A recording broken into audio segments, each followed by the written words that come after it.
Have you been suggested this exercise for your groin or hip pain and you feel like it's not getting any better because it's not that hard?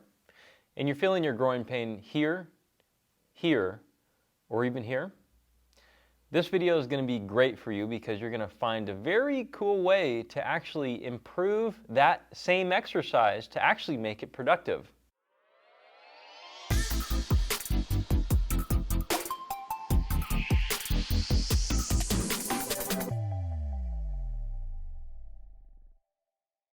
I'm Sebastian and this is Don. We are the performance place, locally world famous chiropractors. I said that out of order today. Nice. Yeah, but it works. And we're going to show you how to progress through that exercise now. Cool. So, I had a couple different modifications for this exercise. I'm going to take Sebastian through it like he's the patient. He's been given this on a piece of paper with his PT and it just doesn't seem to be helping him. This is an incredible exercise. We use it a lot in office, but this is how we are going to modify here. So a few different parts. You see he's just kind of moving the leg through at this point. Show us kicking a little bit higher here. So sometimes as we're just going through the motions and not really paying attention or haven't been taken through it well enough, he's got a lot of movement going on up here. I thought the point was to get it up. Not necessarily, and especially if it's provoking you or not helping you, then I want to kind of clean this up a little bit. So Seb, I want you to just drag your toe across the floor.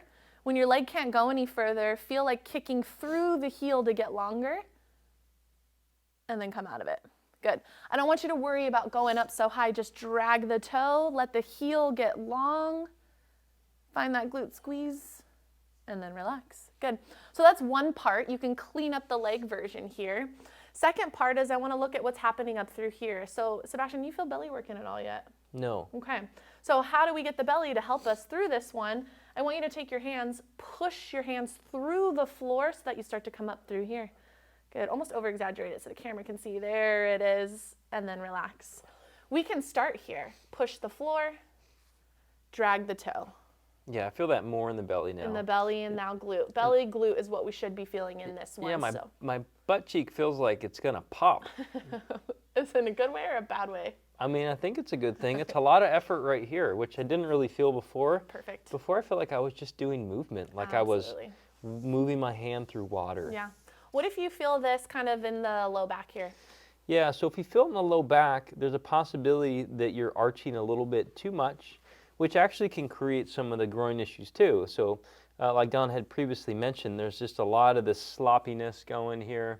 And a lot of times people produce the movement in their low back when all we're trying to really do is create stiffness in the core region and produce movement at the hip, which then facilitates the glute, which is what we want in the first place. If you want to know a little bit more about how this can actually relate to the groin, we do have a webinar, which me and Don did, which will pop up there. Nice. In that corner. And it covers a lot of the hip pain diagnosis, which could be local hip, it could be muscles around it, or it could be referred. A lot of times people with this whole sloppy, this thing, they produce something called coupled movement, which is going to be coupled movement, which is really sloppy at the low back, and hip extension, which does go together, but typically it's not that extreme.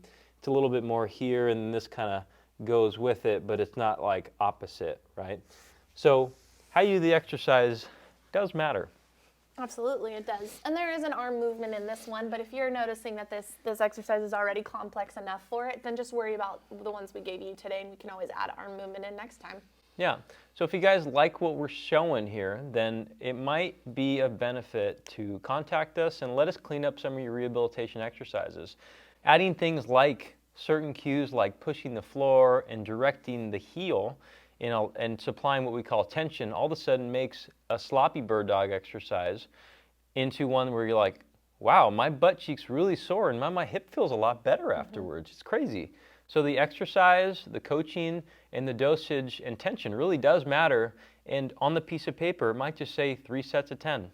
And that's probably not descriptive enough because you need a little feedback. So we love to work with you virtually or in person. We can do either. As you see in the video, we can coach people virtually. It's not a big deal. It works. I'd say virtually is better than a piece of paper that's not watching you, to be honest. So yeah, you can give feedback on a virtual, can't you? Yep, absolutely. Tons of hip and groin people we're working with virtually right now having incredible results. So check out our YouTube channel if you want to know a little bit more as well.